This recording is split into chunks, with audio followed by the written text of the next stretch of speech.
Hey everyone, welcome back to the channel. I have a great update for you today. Molly Elmore put out a really amazing video, and she's been on the panel about trying to set a price for XRP, the buyback program. And they put together a model, and they put together a lot of models, but I want to go over what they put together today. And then this is a thread on the first model built by the committee on collateralization, right? And we're going to talk about that today. And they got a clip right after this that we're going to go into. Black Swan Capitalists. I met with Crypto Lulu, and there's some fire that was dropped in there, but I do want to play that clip and talk to you about it.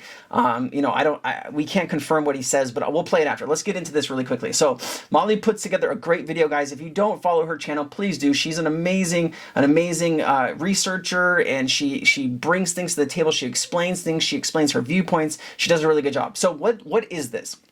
This is taking all of the money that they can identify and putting it into a model, right? So you have derivatives, 600 trillion, private wealth, about 464 trillion. You have real estate, which is 327 trillion. This is worldwide, okay? Debt, 300 trillion. Central bank assets, 201 trillion. Equities, 96 trillion. Money supply, 83 trillion. Gold, 13 trillion. Commodities, 12 trillion. Energy, 7 trillion. U.S. federal deficit, 2.8 trillion. And then silver, 1.3 trillion, okay? And so they added all of this up. Okay, and they did not use traditionally unaccounted for value sources. So there is a North American Water and Power Alliance, about 14.3 quadrillion. That's not included. There's the BIS off-balance FX swaps. That is not on here too. That's 80 trillion. And the Department of Defense does have some wild spending. They have 95 trillion. That's not in this, as well as U.S. Unfunded liabilities, 880 trillion. And there's probably going to be other things that are not in this model, but they're only using this up above that we can talk about. All right, so that's all that they're using. So if they add all of this up, it comes out to $5.3 quadrillion, okay?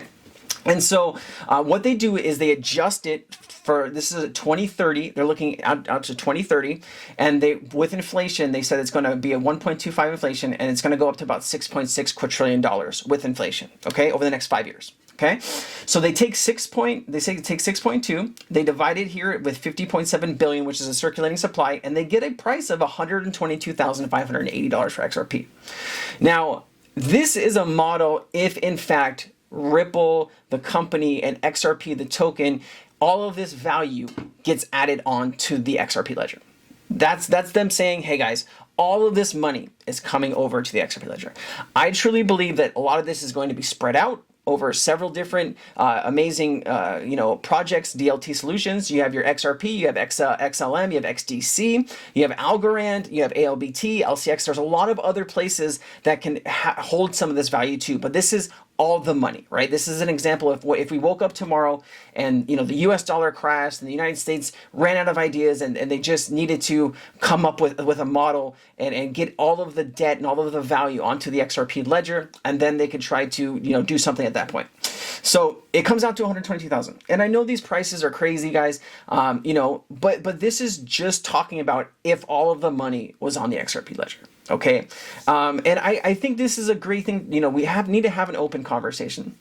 I don't think anybody really has any clue how much XRP is going to be worth in 5 years or 7 years, right? 20, 30, 7 years from now.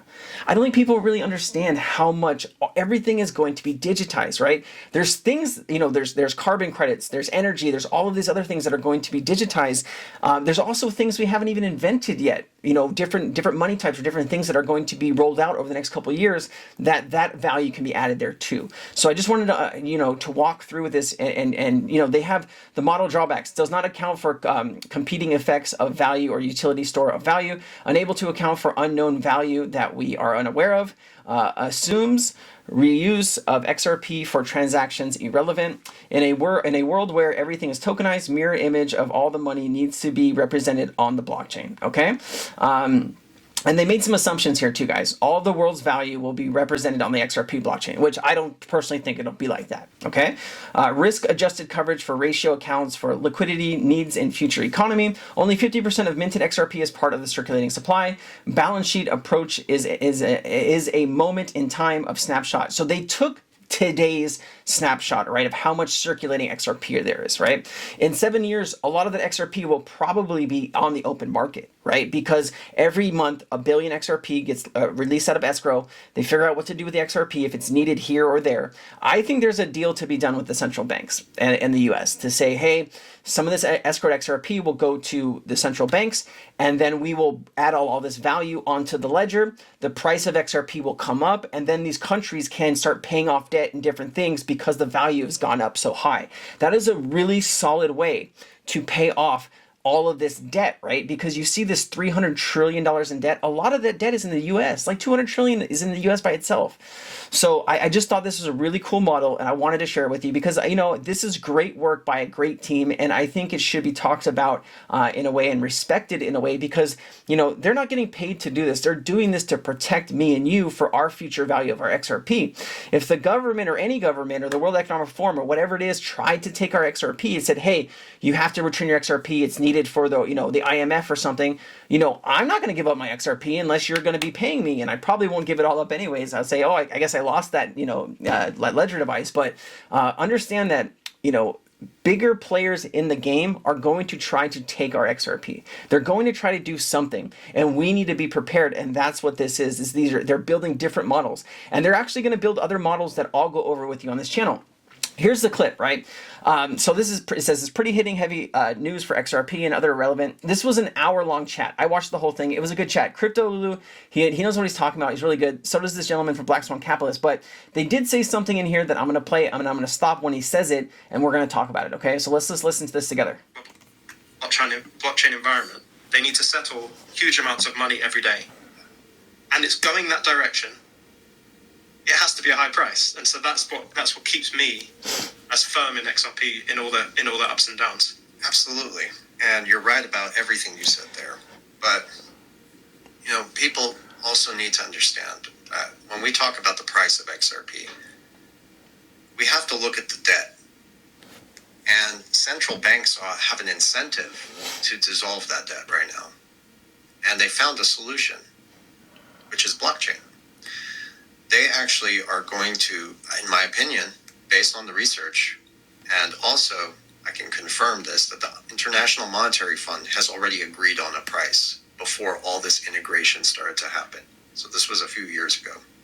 They agreed upon a price, and I got a lot of information from Linda P. Jones has a friend who worked at... You never name drop your sources, guys. You never name drop your sources. I would have left Linda's name out of it. I would have said I have a friend, you know, of an acquaintance or something like that. But hey, this guy wants to go ahead and throw Linda onto the bus. Good luck, Linda. At the Central Bank of Australia, and she said that they agreed upon a price, and it's in the thousands. Okay, so let me since I talked over it, let me play this back. From Linda P. Jones has a friend who worked at the Central Bank of Australia, and she said that they agreed upon a price, and it's in the thousands. Now, when we again talk about the XRP price, we have to look at the global debt, the incentive for central banks to dissolve global debt, in fact, also to utilize this source of liquidity from XRP to facilitate, you know, transparency and, you know, moving into the digital economy. This is what they're going to be using. XRP is a financial instrument to serve the global economy. When you start to take all these things into account, and again, like David Schwartz said, the price has to be high, right? Okay, that's what we wanted to end on. So he's saying that his friend Linda had an acquaintance that worked at Australia's central bank, and they said that they already were in talks with the IMF and whoever it is, and they've already agreed on a price for XRP. There's no way for us to confirm this, but what you need to do, if you've done enough research about XRP and R3 and XLM and all of these tokens, you know this is the future of money.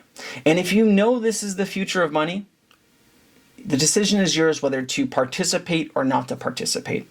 I would talk to your financial advisor or somebody that has a license to talk about this stuff. Obviously, I'm not that person, so please do your due diligence, do your research, talk to somebody that has a license and that can guide you, but make sure that they understand crypto, right? If you go to you know, somebody that has a license about, you know, stocks and different things, and they don't understand anything to do with crypto, they're obviously not going to give you good advice. So find somebody that has that license, that understands crypto, and that can give you good advice for your future.